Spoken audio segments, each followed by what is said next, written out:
With iOS 14, there's a few cool new changes coming with your Messages app. One of them is you can now pin a conversation to the top, and to do that you can either swipe from left to right, or you can hard hold on the conversation and select pin, or you can soft hold and drag it to the top.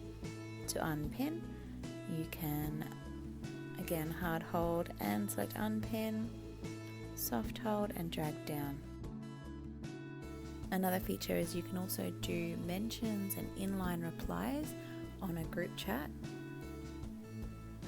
and you can also customize the group conversation with a photo or an emoji.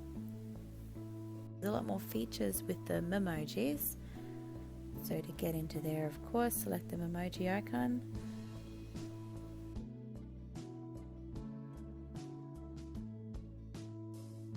And you can see there's lots more, even up to the trusty face mask.